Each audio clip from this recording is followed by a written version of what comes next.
Vamos a analizar ahora, ya que hemos visto un poco más de la estructura de los nucleótidos, vimos cómo las partes de la estructura que forman el nucleótido se unen entre sí. La base nitrogenada se une al azúcar a través de un enlace beta-N-glicosídico. Vamos a aclarar que es beta. El grupo fosfato se une a la molécula de azúcar a través de un enlace fosfoéster, ¿sí? Que es este. Entonces, este enlace y este enlace son los enlaces que mantienen unidos a las distintas partes de los nucleótidos. Ahora vamos a ver cómo los nucleótidos se unen entre sí a través de enlaces fosfoéster también, pero se unen entre sí formando cadenas. Por un momento, olvídense de toda esta parte que queda abajo, ¿sí? Y concéntrense en lo que está acá arriba. Tenemos la base nitrogenada unida a la molécula de azúcar a través del enlace N-glicosídico, beta-N-glicosídico.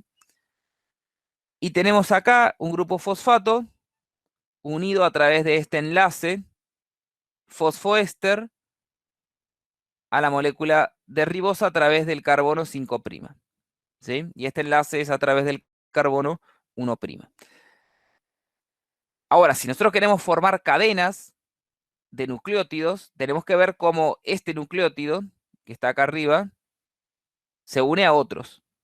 Y esa unión de un nucleótido con otros se da a través de un nuevo enlace fosfoéster a través del carbono 3', que es este enlace que está acá. Este enlace que yo estoy marcando acá en rojo es el enlace entre los dos nucleótidos, ¿sí? Entonces, fíjense que el grupo fosfato, que en un nucleótido está unido a través del carbono 5', también se une al carbono 3' del azúcar del nucleótido anterior para formar estos dos enlaces fosfoéster, este y este. Entonces, decimos que este grupo fosfato está actuando de puente entre los dos nucleótidos. Y estas dos uniones, esta y esta, son las uniones que acá están señaladas como uniones fosfodiéster. Este enlace y ese enlace. Si son dos ésteres de fosfato. Y bueno, y fíjense que de ese modo, siempre un grupo fosfato actúa de puente entre dos nucleótidos. Decimos que este extremo del ADN o del ARN es el extremo 5', y este extremo, donde acá en el carbono 3' no hay grupo fosfato, es el extremo 3'. ¿Sí? Para la molécula de ARN es lo mismo, lo único que en vez de timina hay uracilo en el ARN y en el carbono 2' tenemos los OH que en el ADN no están. ¿Sí? Eso es en cuanto a una hebra de ADN. Watson y Crick se robaron una información experimental, en realidad se robaron la idea de cómo podía ser la estructura del ADN, porque el ADN no está formado por una sola hebra de nucleótidos. Hebra de nucleótidos me refiero a esta unión consecutiva de un nucleótido con otro, ¿sí? Es decir, la unión polimérica consecutiva de muchos nucleótidos formando una cadena o una hebra de ácido nucleico. Watson y Crick habían obtenido unos difractogramas de rayos X de ADN y no lo estaban pudiendo interpretar, no sabían ese patrón de difracción de rayos X, qué información estructurales estaban dando. Y en el laboratorio donde ellos trabajaban había una científica que se llamaba Rosalind Franklin, que había tenido experiencia en el estudio de difracción de rayos X de otras moléculas, de otras estructuras, y había visto que ese patrón de difracción de rayos X en particular se obtenía cuando la molécula que difractaba los rayos X tenía una estructura de hélice, una estructura helicoidal. Watson y Crick se robaron esta información y propusieron ellos un modelo de doble hélice del ADN, un modelo helicoidal para la molécula de ADN, y en ningún momento mencionaron que la que había aportado la idea en el grupo de investigación había sido Franklin, y incluso el nombre de Franklin durante un montón de tiempo fue olvidado. Cuando Watson y Crick ganaron el premio Nobel, Rosalind Franklin ya había fallecido, entonces ni siquiera fue partícipe del premio, incluso hasta hace poco nunca se la nombraba, e incluso fíjense que el modelo sigue siendo el modelo de Watson y Crick, ¿sí? Cuando la idea no había sido de ellos. Este modelo de doble hélice del ADN tiene algunas particularidades.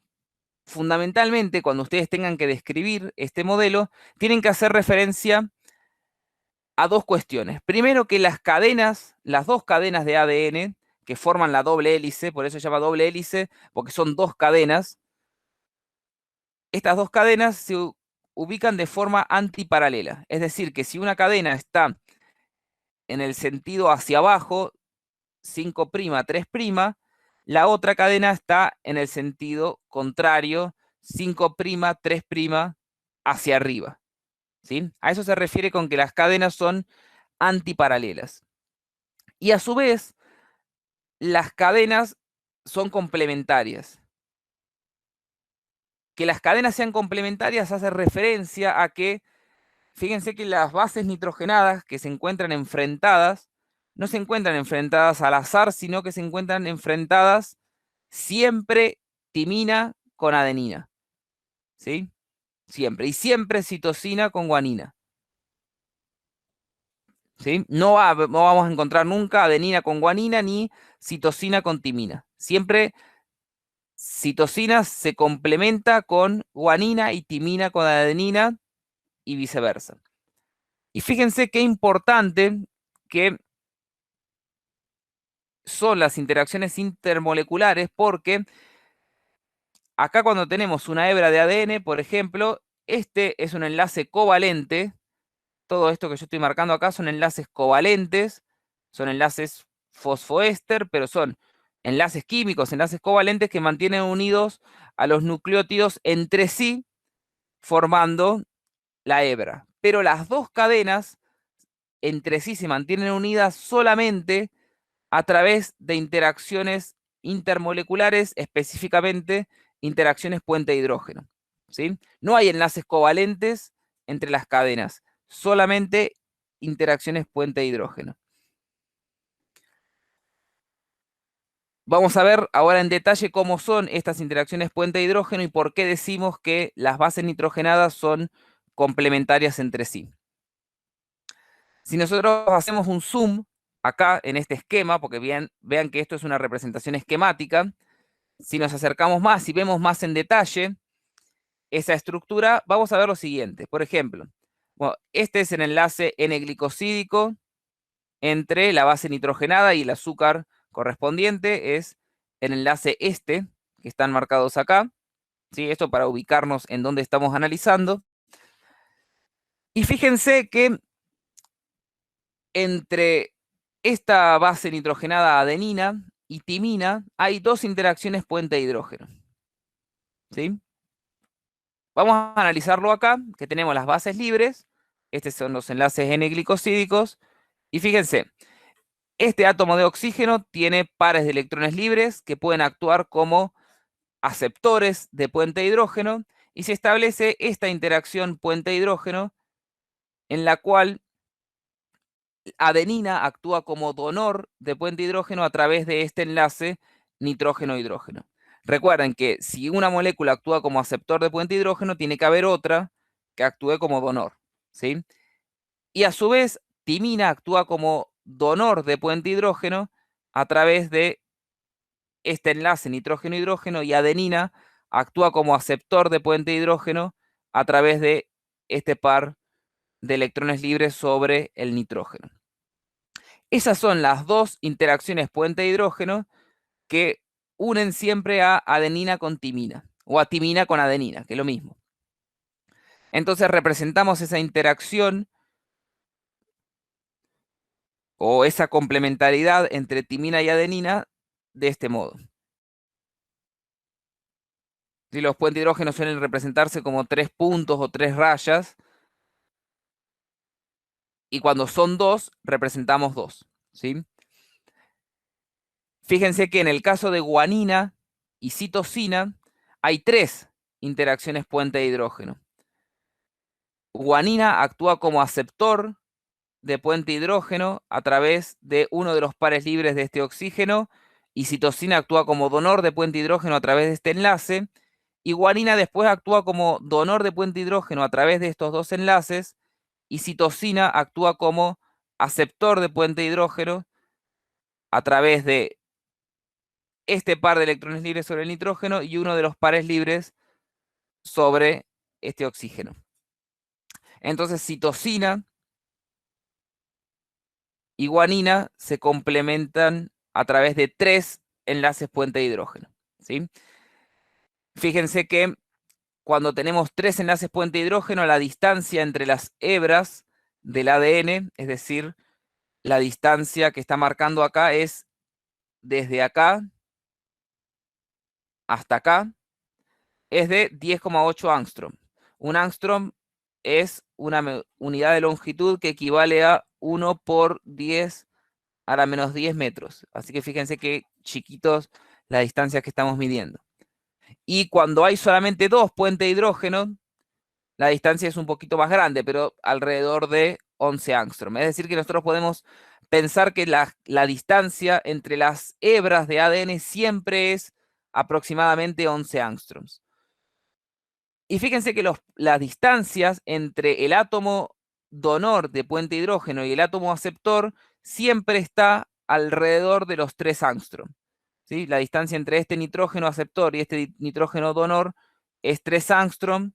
Cuando el aceptor es oxígeno, la distancia es un poquito más corta, pero sigue estando siempre alrededor de 3 angstroms.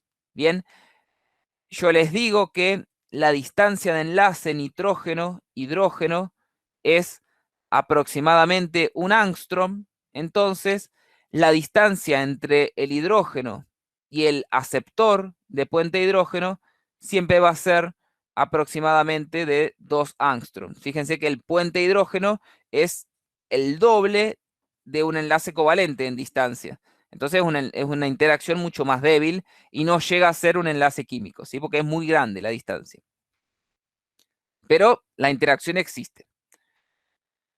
Y acá un detalle más a tener en cuenta cuando describan el modelo de complementariedad de bases, y es que siempre vamos a tener una base pirimidínica interaccionando con una base púrica. Una base pirimidínica interaccionando con una base púrica. No vamos a tener nunca, por ejemplo, 2 bases pirimidínicas. Recuerden que las bases pirimidínicas son las que estructuralmente las podemos pensar como derivadas de piridina, perdón, de pirimidina, que tiene un solo anillo. Vamos a suponer que tenemos estas 2 bases, ¿sí? Esta es timina, que está unido a su azúcar, y acá tenemos citosina. Habíamos dicho que esta distancia era siempre un angstrom, que es la distancia de enlace aproximada entre nitrógeno e hidrógeno. Como la distancia entre las hebras siempre es aproximadamente 11 angstrom, ¿sí? Estas 2 bases no se van a poder acercar más. Entonces fíjense qué lejos que quedan este oxígeno de este nitrógeno y este hidrógeno, perdón, de este nitrógeno. Porque químicamente, así aisladas, podrían darse interacciones puente hidrógeno entre timina y citosina, pero como están unidas a toda la hebra de ADN, están muy lejos entre sí.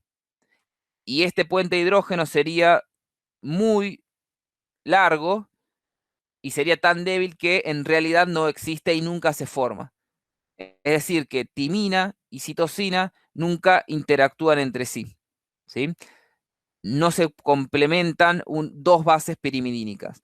Cuando nosotros tenemos anillos dobles, la existencia del segundo anillo hace que las bases se encuentren más cerca entre sí, es decir, que la base púrica se encuentre más cerca de la base pirimidínica, y entonces ya las distancias permiten que se establezcan estas interacciones puente-hidrógeno. Bueno, todo esto respecto a cómo se aparean las bases, cómo son de complementarias entre sí, cuántos puentes de hidrógeno pueden establecer entre sí y por qué las bases pirimidínicas se complementan con las bases púricas y nunca dos pirimidínicas o dos púricas. Tampoco se pueden complementar dos púricas porque quedarían muy cerca entre sí. Fíjense que si acá tuviésemos otro anillo, quedaría muy cerca las dos bases entre sí, esto generaría mucha repulsión, generaría estabilidad y no le estarían dando esta estabilidad que tiene la doble hélice. Fíjense que siempre es una base púrica con una pirimidínica, de manera que la distancia entre las dos hebras de ADN, entre las dos cadenas, sea siempre la misma. ¿Sí? Como siempre es una base chiquita y una grande, la distancia entre las dos cadenas se mantiene siempre constante.